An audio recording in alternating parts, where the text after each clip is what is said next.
যারা বাংলাদেশকে চায় নাই কিন্তু পরবর্তীতে তাদেরকে রাজনীতির সুযোগ দেওয়া হয়েছিল, কি কারণে সুযোগ দেওয়া হয়েছিল সেটি যখন আমি একটু বোঝার চেষ্টা করেছি, যে জাতি যাতে বিভক্ত না থাকে সেই কারণে শহীদ প্রেসিডেন্ট জিয়াউর রহমান বাকশালকে বিলুপ্ত করে যখন বহুদলীয় গণতন্ত্র চালু করলেন তখন সকল দলকে সুযোগ করে দিয়েছিলেন।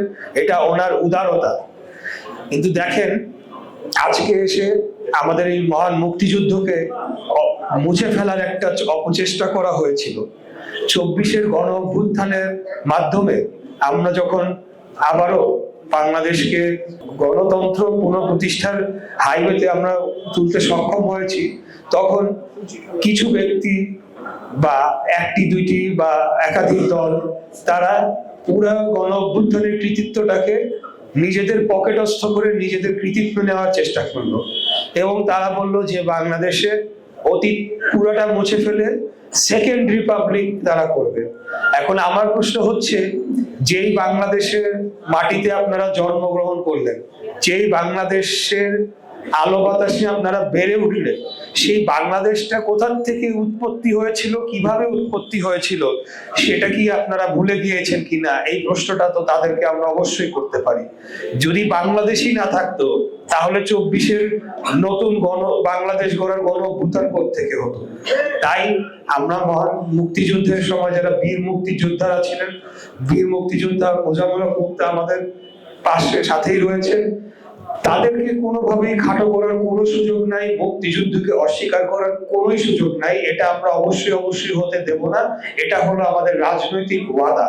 কারণ আমরা যদি আমাদের অরিজিন, আমরা কিভাবে এই বাংলাদেশটা পেয়েছি, একটা স্বাধীন ভূখণ্ড পেয়েছি, একটা মানচিত্র পেয়েছি, একটা পরিচয় পেয়েছি, একটা দেশ পেয়েছি, সেটা যদি আমরা ভুলে যাই তাহলে পরে আমাদের দেশের অস্তিত্বই থাকে না। তাই আমি মনে করি অতীতে যারা বাংলাদেশের স্বার্থকে জলাঞ্জলি দিয়েছেন, আবারও যদি কেউ বাংলাদেশকে অস্বীকার করতে চান, মুক্তিযুদ্ধকে অস্বীকার করতে চান, আমাদের জাতীয় সঙ্গীত পরিবর্তন করতে চান, বিজয় দিবসকে আপনারা মানবেন না, স্বাধীনতা দিবসকে মানবেন না, তাদের আসলে আমি মনে করি বাংলাদেশের রাজনীতি তো দূরের কথা, তাদের নাগরিকত্বই থাকা উচিত।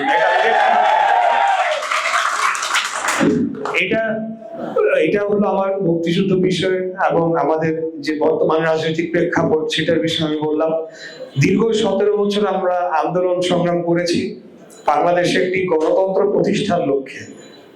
আগামী আসন্ন ফেব্রুয়ারি মাসের 12 তারিখে ইনশাআল্লাহ একটা নির্বাচন অবশ্যই অনুষ্ঠিত হবে।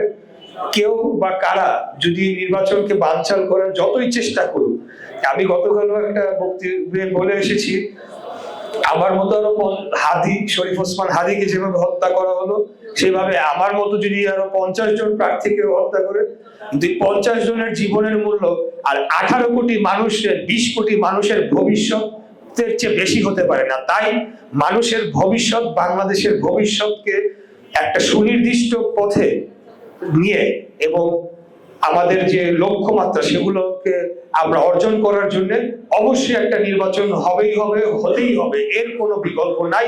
বাংলাদেশের গণতন্ত্র অবশ্যই প্রতিষ্ঠা করতে হবে। মহান মুক্তিযুদ্ধ হয়েছিল গণতন্ত্র প্রতিষ্ঠার জন্য, একইভাবে 24-এর গণ অভ্যুত্থানও হয়েছিল গণতন্ত্র প্রতিষ্ঠার জন্য। এবং গণতন্ত্র প্রতিষ্ঠার প্রথম যে কন্ডিশন বা প্রথম যে শর্ত হচ্ছে একটা নির্বাচিত সরকার থাকা, এবং সেটা যেন তেন নির্বাচনের মধ্যে নয়, একটা সুষ্ঠু, সঠিক, গ্রহণযোগ্য, স্বচ্ছ নির্বাচনের মাধ্যমে, যেখানে বাংলাদেশের সকল জনগণ তাদের স্বেচ্ছায় অংশগ্রহণ করবে এবং তাদের নিজস্ব পছন্দ মতো প্রার্থীকে ভোট দিয়ে নির্বাচিত করবে। তাই এই বাংলাদেশটা গড়া হয়েছিল হিন্দু, মুসলমান, বৌদ্ধ, খ্রিস্টান, ধনী, গরিব, ডাক্তার, ইঞ্জিনিয়ার, মুন্সি, ড্রাইভার, রিক্সা চালক, শ্রমিক, সবাই যাতে সমান অধিকার ভোগ করে এই দেশটা আমাদের সকলের, সেই জিনিসটা প্রতিষ্ঠা করার জন্য আমরা বাংলাদেশ জাতীয়তাবাদী দল বিএনপি, আমরা সেই আদর্শে বিশ্বাস করি। আমরা মনে করি আমাদের প্রথম পরিচয় হচ্ছে আমরা মানুষ।